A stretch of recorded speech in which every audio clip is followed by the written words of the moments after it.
Hello Megalithomaniacs, we're here today with Andrew Collins, not only to discuss the new discoveries that are potentially being made under the central pyramid on the Giza Plateau, but also we visited Egypt very recently based upon this new research to explore a discovery that Andrew made way back in 2008. This is the Tomb of the Birds.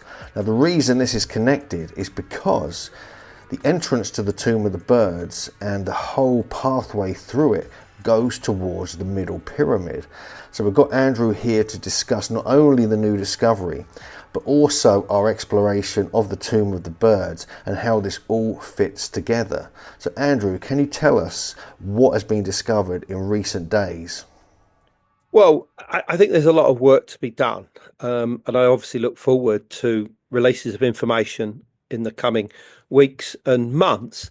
However, I think they've got something. I think that there is definitely something there, and our friends at the Land of Chem channel, I think, put the finger on the nail here by actually saying that they felt that whatever it is that's underneath there is linked to the cave system, which myself, Nigel Skinner Simpson, and my ex-wife Sue Collins, as she was known then, discovered back in 2008 and entered in to on various occasions and recorded.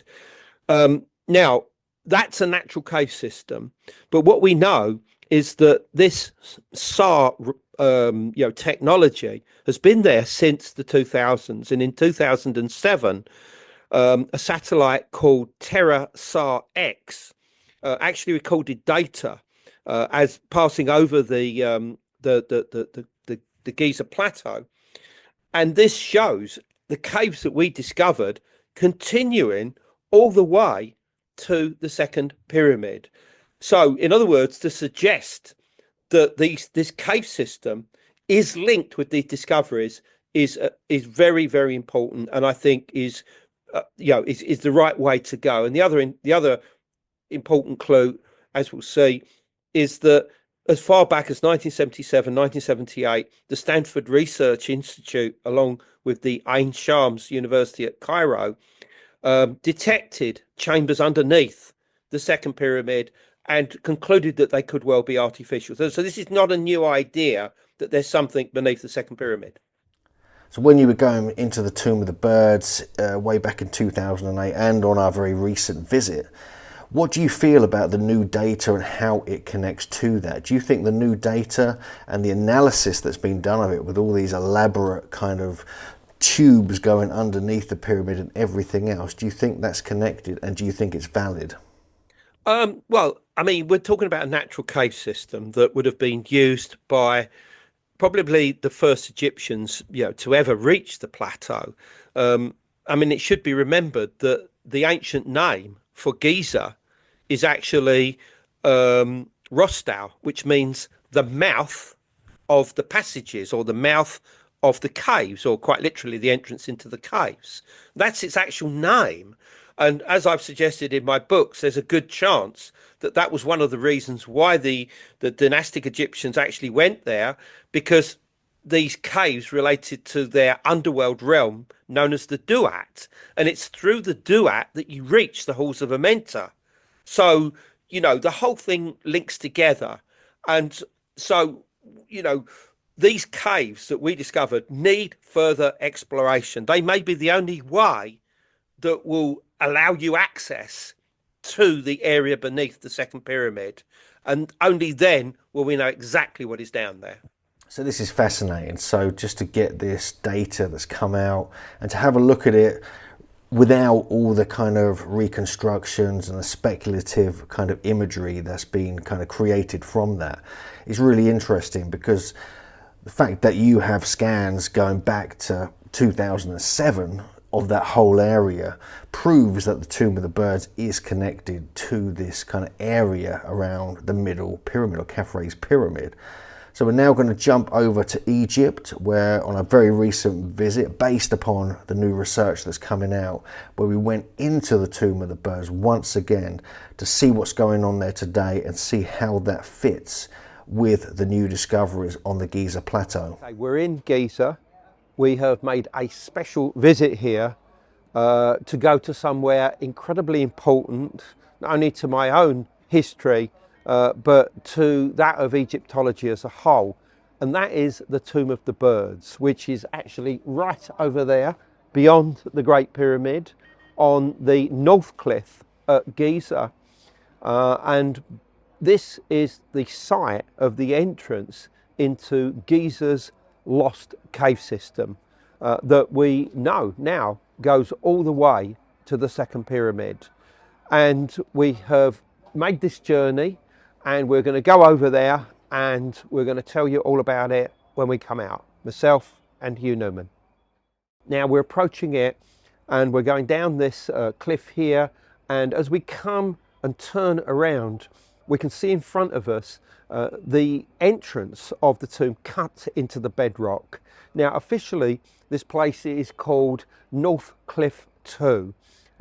Information which doesn't really give you any information about it other than the fact that we know that Colonel Howard Weiss and his engineer friend John Perring were here in the 1840s, removing apparently large mummies of birds. Now as we go inside the actual tomb, we can see these weird rectangular slots in the walls. This is where we think that the bird mummies were actually placed.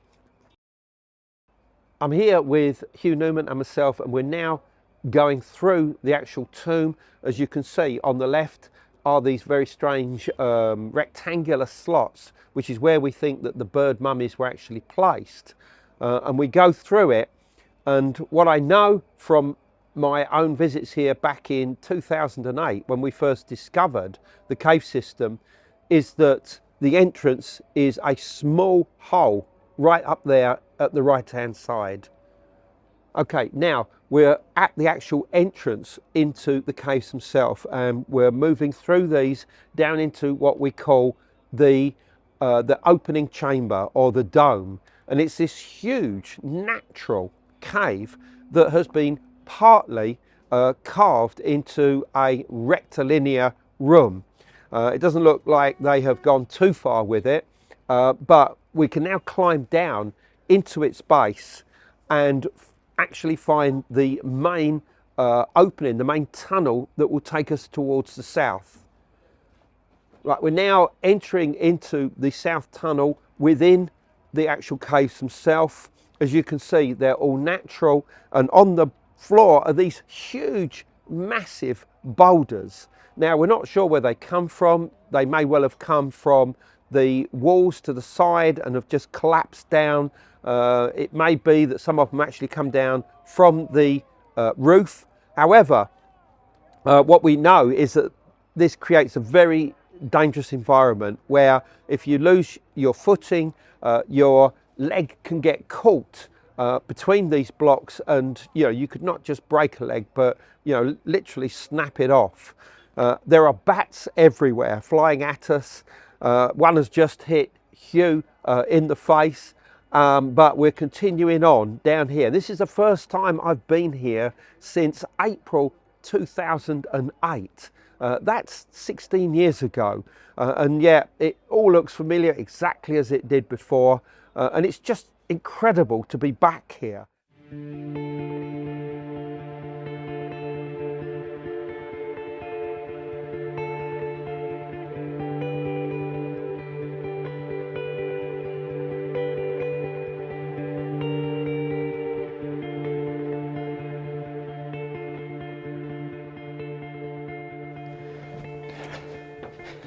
Bones on the floor, look.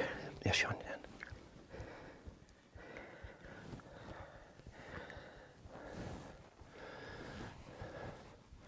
And have a look at this.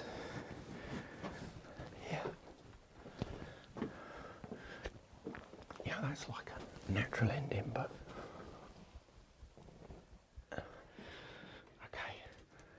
Right, this is where it ends here, and it goes into the second chamber. Yeah. Yeah. Look at the striations here, and all these marks here. Okay. I mean, what's all this about? And some of them go underneath the rock. All the blackness on the walls here is not caused through fire. It is manganese oozing out of the rock. You will also see the extreme redness within the rock. That's ochre coming out of the limestone rock as well. I mean, as far as artifacts are concerned, you know, there are bones, animal bones strewn all over the place. There are no evidence of human activity here other than the striations on the walls, which we can see up here. And you find these in various places in the cave, but they seem to be in very odd positions. They don't seem to be practical. They seem to go underneath the walls, and there is no reason for that whatsoever. So they could have a symbolic meaning. In this side chamber, we can see that there's actually these marks, almost like claw marks on the walls, these parallel striations that have been created quite clearly by humans in the past. We don't know whether this took place during dynastic times, afterwards, or even beforehand in pre-dynastic times. Yeah. Okay, we are here in the famous Collins Cave, aka the Cave of the Snake, that's accessed via the Tomb of the Birds. And we've reached what we call the tube. This is this area here that you can see that carries on to a deeper section. And this was as far as Sue Collins and I got in 2008. We know now that this does continue on towards the south, and that radar images show that the caves continue all the way to the second pyramid, basically. Now, these are natural caves. They were probably caused by water erosion across tens of thousands, if not hundreds of thousands of years, and have been here probably for much longer even than that, probably when the waters of the Mediterranean Sea actually came up to the northern base of the plateau.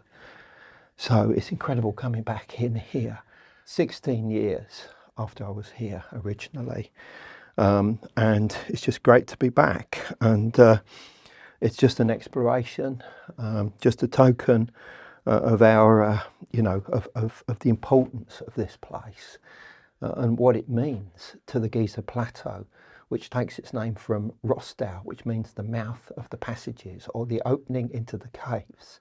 These were those caves. This was the entrance into the physical underworld at Giza.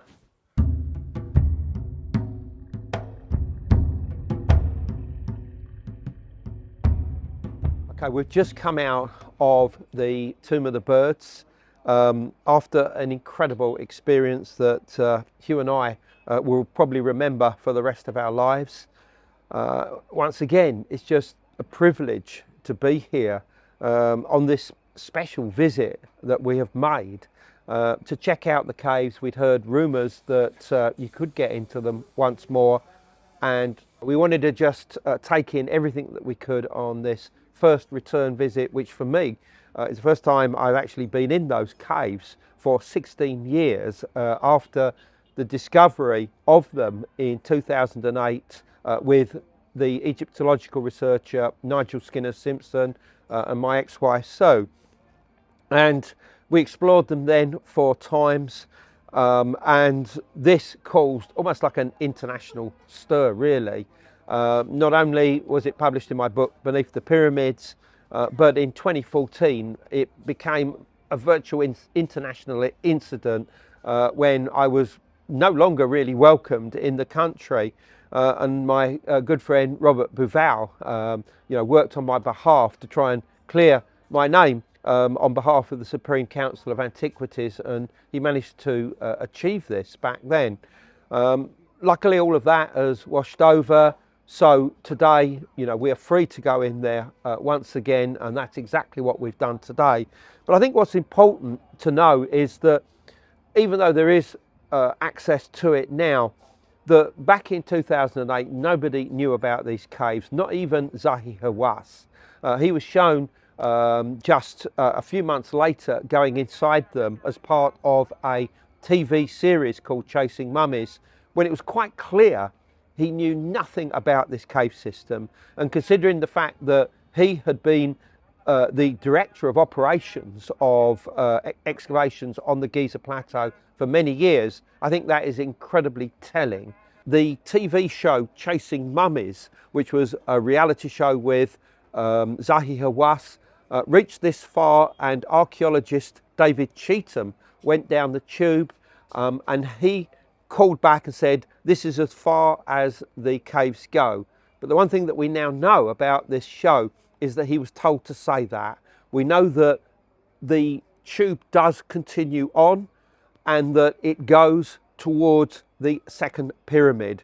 We can tell this from radar images that were taken of the plateau in 2007 that show this like dark shadow going all the way to the northwest corner of the second pyramid. And the important thing about the second pyramid is that it was anciently seen as the tomb of Hermes, or Hermes Trismegistus, who was not just a psychopomp that helped souls enter into the next world, but he was also the keeper of the secrets, the keeper of the mysteries of ancient Egypt. And according to tradition, he was actually buried with the original of the emerald tablet on his breast. And it is said that this contained the secrets of creation. Now, what exactly those are, we don't know. Some have suggested they could be the original of the pyramid texts that would later be found in the 5th dynasty pyramids at places like Abu Sir and Saqqara. But that seems to be the destination of these caves, the actual secret chamber that we've been looking for. Some call it the Hall of Records, others the crystal chambers, due to the stories to do with this giant snake that's supposed to haunt these caves called El Hanash. Various people today have said, oh well, we knew about those caves, but this was something which had never been published. There was nothing online, there were no papers, there were no articles, there were no books that mentioned them. So quite clearly this was a new discovery. And Zahi Hawass was forced to respond to the fact that the story basically went viral after our discovery of them. And he basically used the term Collins Cave for the first time, which is a term that has stuck. I myself called them the Kaf el Hanash in my book Beneath the Pyramids, which means the Cave of the Snake. And the reason why I called it that is that what we found is that there is a legend that the cave system beneath Giza is actually haunted, supposedly, by this giant snake that is said to prevent anybody from finding the secret chambers, the so-called Hall of Records. And it's said that anybody that tries to enter this chamber will be blinded by El Hanash. However, it's said that one day somebody will come along that will only be blinded in one eye by El Hanash, and that they will be the ones that the secret will be revealed to of what this great diamond represents. Now, quite clearly this is some kind of abstract fantasy based on very old traditions. That story was found amongst the local people of Nazlet El Saman. So I think it's been there for hundreds, if not thousands of years. I mean, the people that live in this area are all ancient families that lived out in the desert, that all moved here possibly a couple of hundred years ago. And when they did so, they would have picked up all of these ancient tales, which they would probably have told to the tourists at the time, and that those tales are still around today. And one of them relates to what can be found inside this secret chamber. What we also know is that there are stories relating to the ancient peoples known as the Sabians or the Chaldeans, coming all the way from southeastern Turkey to the Giza Plateau to pay their respects to their founders. And those two founders were Seth, who was said to be buried beneath or within the Great Pyramid, and Hermes, who was said to be buried either in or beneath the second pyramid. Now, Hermes was the god Thoth in Egypt. In Hebrew myth and legend, he was Enoch, and in Arabic tradition, he is Idris. Now, he is said to be the keeper of the knowledge, the keeper of the ancient library, a library which we could associate with the Hall of Records that the great American psychic Edgar Cayce spoke about. And of course, what Edgar Cayce said was that the entrance to the Hall of Records could be found somewhere in the vicinity of the Sphinx.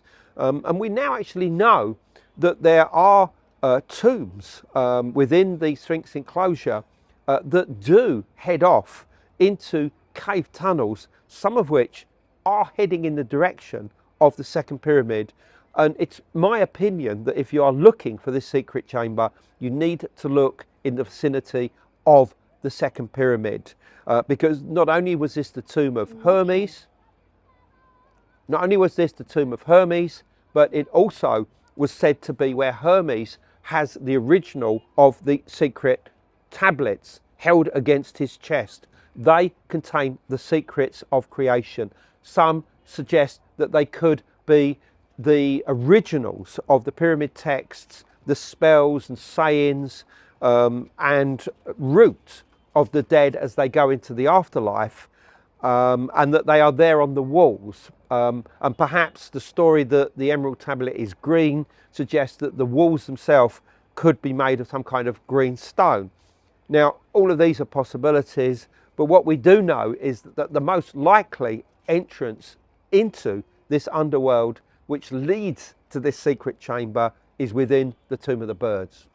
So it's a real privilege to have the opportunity to go underground beneath the pyramids on the Giza Plateau into the Tomb of the Birds and see your discovery firsthand. It was really quite remarkable. And just the fact that there's a direct connection to the middle pyramid that you proposed back in 2008 is just astonishing. So I want to get your take, before we end, on the data, the actual data that's come out that was also analysed by the Land of Chem, which has got a brilliant video linked below. But what's your take on it based upon just the data and not all the kind of elaborate imagery and speculative graphics that have come out since then? Well, I think that if it's anywhere near what the Italian team are suggesting, then this is not created by the dynastic Egyptians. It's something that's far, far older. Arguably, it could go back, to the end of the last ice age. And it's two things. It's a natural cave system that's been enhanced so that it may have some kind of functional purpose. That could be to tap the water table, perhaps to draw from it, ionospheric environments, to create electromagnetic energies. This may have affected the pyramid when that was finally constructed around 2500 BC, perhaps even to draw down things like lightning or plasma or something like that. These are the possibilities that we should at least look at. But who actually created these structures?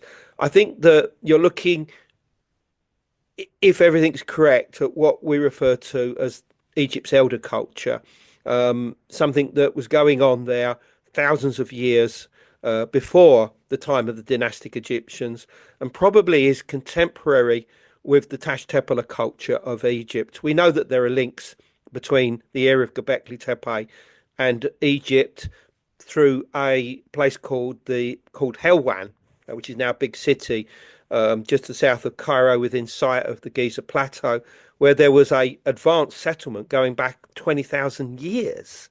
And it has direct links with the area of Göbekli Tepe. So that's what I think we're looking at, if the interpretation of this data is correct. I just look forward to whatever now comes out in the following weeks and months. So, I think it is very exciting, and I think that we have to remain skeptical. But on the other hand, we should also be quite excited at these discoveries and encourage the researchers involved to continue their work.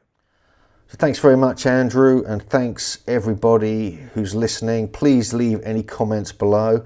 We'll leave a couple of links below to Andrew's work on this, his book that he wrote back in the late 2000s, and also the Land of Chem video, which I think is a good analysis of the actual scan data. So it really is now up to the archaeologists at the Giza Plateau to kind of prove this right or wrong once and for all, and get underground, maybe go through the Tomb of the Birds to get there and see what is going on. So leave any comments below. We'll happily discuss this with you, and thanks for watching Megalithomaniacs, and we'll see you next time.